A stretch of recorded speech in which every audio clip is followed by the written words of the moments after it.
Hao, Cinta Niman Hauma. Semoga kalian selalu dalam keadaan sehat ya Sesengmen. Oke, video pembelajaran pada hari ini Jumat tanggal 2 Oktober 2020 kita masih mempelajari tema 4 berbagai pekerjaan, subtema 1 jenis-jenis pekerjaan.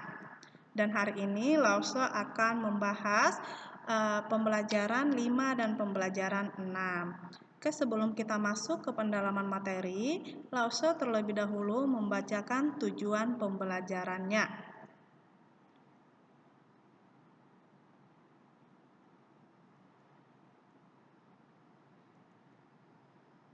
Tujuan pembelajaran 1. Siswa mampu mengidentifikasi hal-hal yang perlu diperhatikan saat menggambar dengan benar.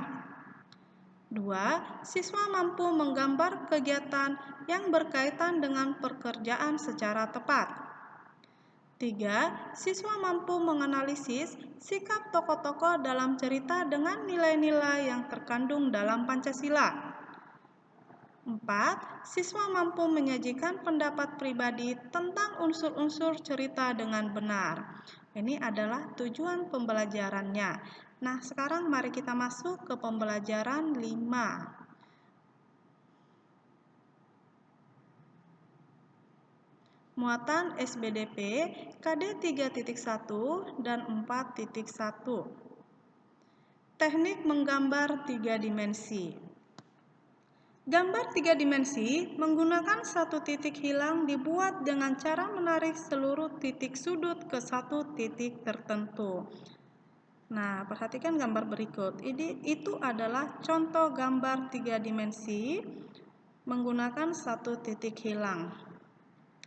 Gambar di samping adalah contoh gambar 3 dimensi satu titik hilang. Perhatikan gambar berikut, itu adalah bangunan menara dengan menerapkan perspektif satu titik lenyap atau satu titik hilang.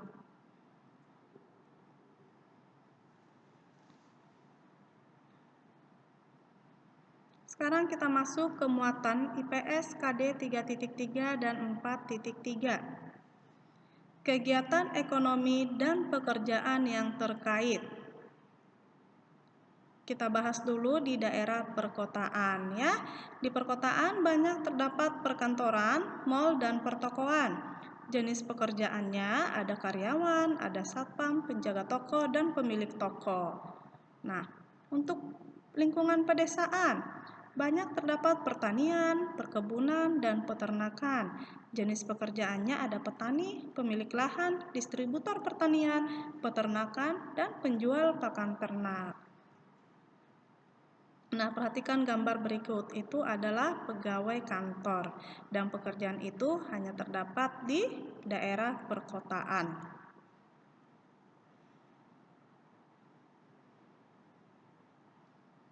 Nah, ayo sebutkan jenis-jenis pekerjaan pada lingkungan berikut.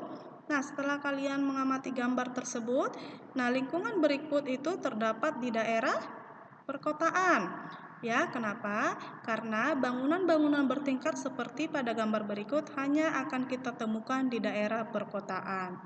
Ya, lalu jenis-jenis pekerjaan pada lingkungan tersebut adalah ada pegawai kantor dan pemilik toko.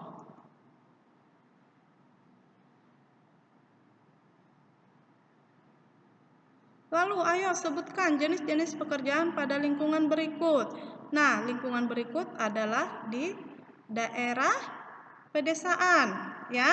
Nah, di daerah pedesaan apa saja jenis-jenis pekerjaan yang dapat kita temukan? Di pedesaan berarti ada petani, peternak, dan pekebun. Ya. Oke, sekarang kita akan menjawab atau mengerjakan ayo berlatih yang ada di halaman 18. Seperti biasa, Lause akan langsung bahas soal-soalnya. Kalian hanya menyalin kembali soal-soal yang sudah Lause bahas. Ya, Sesengmen. Oke, perhatikan gambar-gambar berikut, lalu kerjakan soal-soalnya. Di situ ada gambar A dan gambar B. Gambar A adalah di lingkungan pedesaan. Kenapa Lause bilang di pedesaan? Karena di situ terdapat ada sawah ya.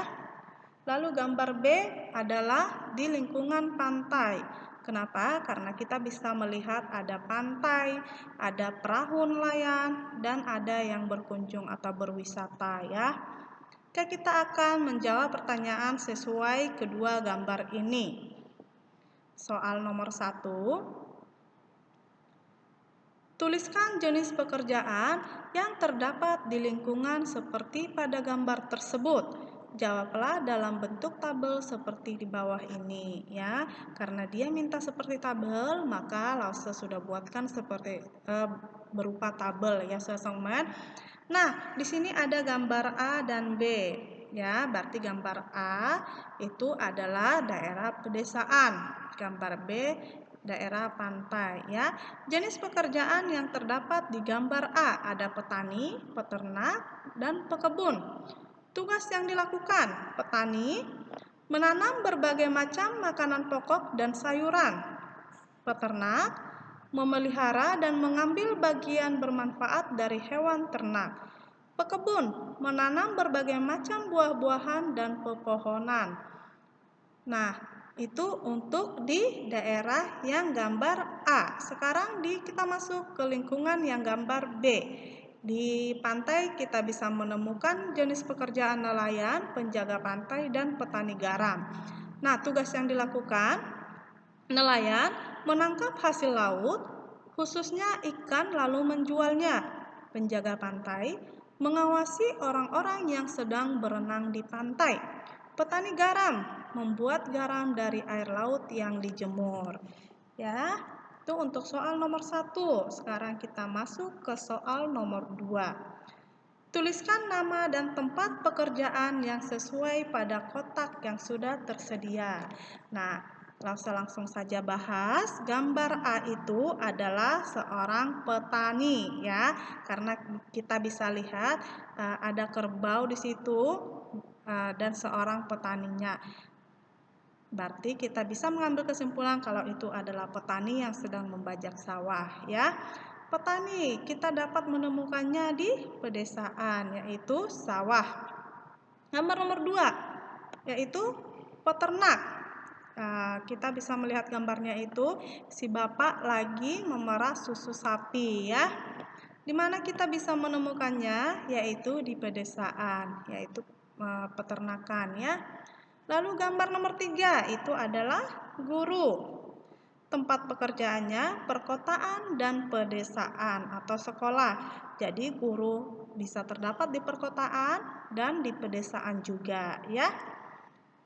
Lalu yang terakhir ada karyawan. Karyawan itu terdapat di perkotaan, yaitu di kantoran.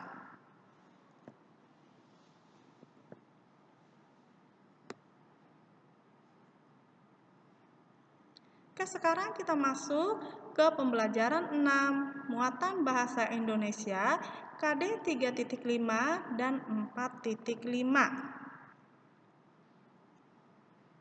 Memberi pendapat tentang inti cerita.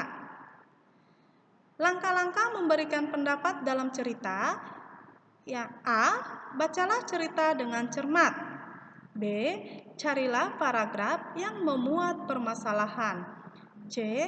Carilah penyebab awal munculnya permasalahan tersebut. D. Carilah juga bagaimana permasalahan diselesaikan. Oke, kita langsung saja menjawab ayo berlatih yang ada di halaman 20. Di sini ada cerita. Lause akan membacakan ceritanya dan sekaligus Lause akan menjawab pertanyaan berdasarkan cerita yang sudah Lause bacakan tersebut. Ya, kalian bisa menyimak Lause membaca ceritanya. Sambil kalian juga membaca cerita yang sudah ada di buku Bupena halaman 20 ya. Kalian bisa sambil mendengar Lause atau sekaligus membaca kembali cerita yang ada di buku kalian ya. Baiklah, Lause baca ceritanya dan Lause nanti akan menjawab pertanyaan berdasarkan cerita yang sudah Lause baca tadi.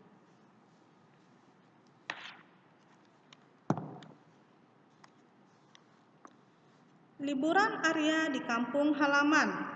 Liburan telah tiba. Arya bersama kedua orang tuanya pergi berlibur ke kampung halaman mereka di Madura, Jawa Timur. Sesampainya di sana, Arya melihat sekumpulan orang yang sedang berkumpul di sepetak sawah. Arya dan keluarganya pun lantas menuju sawah tersebut untuk melihat apa yang sedang terjadi di sana. Ternyata, orang-orang di sana sedang menyaksikan perlombaan karapan sapi.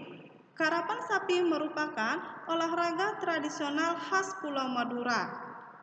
Arya baru pertama kali melihat perlombaan karapan sapi tersebut. Oleh karena itu, ia pun bertanya kepada ayahnya tentang karapan sapi. Kemudian, ayah Arya menjelaskan semua hal tentang karapan sapi kepada Arya dengan senang hati. Arya pun mendengarkan penjelasan ayahnya dengan sungguh-sungguh. Karapan sapi ini merupakan sebuah perlombaan yang biasa diselenggarakan oleh masyarakat Madura setelah panen padi atau tembakau. Perlombaan ini biasa dimainkan oleh seorang joki. Joki adalah orang yang mengendalikan pergerakan sapi. Joki mengendalikan pergerakan sapi menggunakan kereta kayu.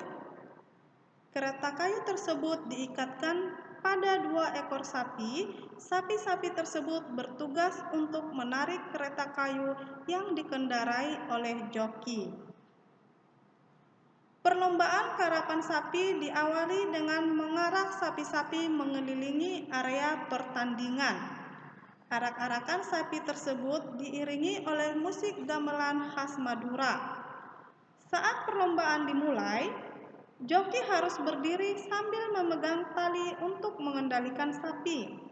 Para joki karapan sapi ini harus terampil dalam mengendalikan sapi agar sapi dapat berlari kencang, tetapi tidak keluar jalur pacu. Peraturan perlombaan ini cukup sederhana. Siapa yang mencapai garis akhir terlebih dahulu tanpa terjatuh dan keluar jalur pacu akan menjadi pemenangnya. Selama perlombaan karapan sapi berlangsung, banyak pengunjung yang memadati area perlombaan. Perlombaan karapan sapi ini cukup menarik perhatian masyarakat. Tidak hanya menarik perhatian masyarakat Madura saja, perlombaan karapan sapi juga telah menarik perhatian masyarakat dari luar Madura, bahkan dari luar negeri. Wah, sungguh mengagumkan. Oke, itu adalah cerita yang ada pada Ayo Berlatih halaman 20. Dan kita akan menjawab pertanyaannya sesuai dari cerita yang sudah kita baca. Oke, sekarang mari kita jawab saja pertanyaannya. Soal nomor 1, siapa sajakah tokoh dalam cerita tersebut? Nah, tokoh dalam cerita tersebut yaitu ada Arya dan ada ayah Arya. Soal nomor 2, bagaimanakah perilaku dari tiap tokoh cerita tersebut? Perilaku dari tiap tokoh cerita tersebut, perilaku Arya ingin tahu, dan ayah Arya perilakunya baik, sabar, dan berwawasan luas. Soal nomor 3, apakah konflik yang terjadi dalam cerita tersebut? Konflik yang terjadi di dalam cerita tersebut adalah Arya dan ayahnya penasaran untuk melihat apa yang terjadi di sawah. Ternyata di sana diadakan perlombaan karapan sapi di Madura setelah panen padi atau tembakau. Nah, ini adalah jawaban berdasarkan cerita yang sudah Lause bacakan.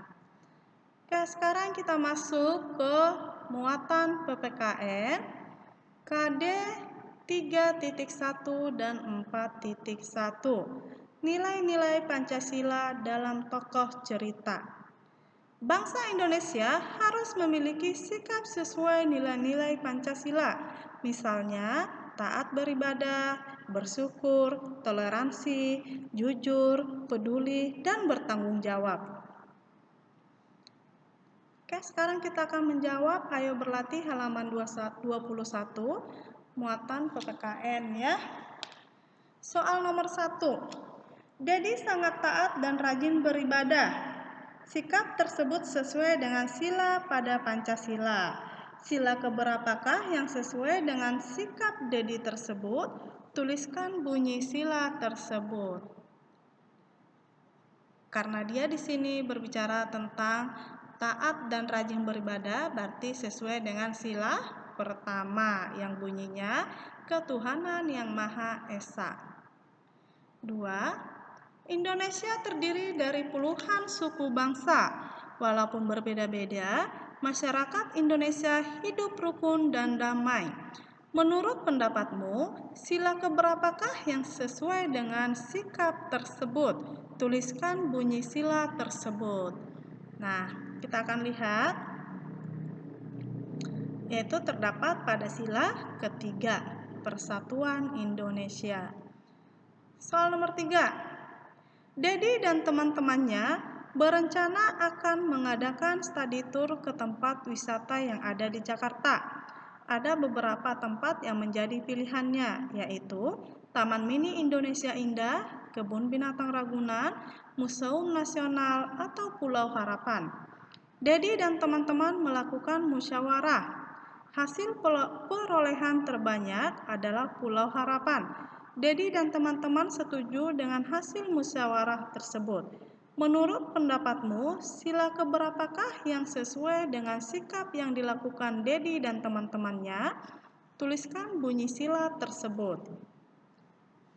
Yaitu ada di sila keempat, kerakyatan yang dipimpin oleh hikmat kebijaksanaan dalam permusyawaratan perwakilan.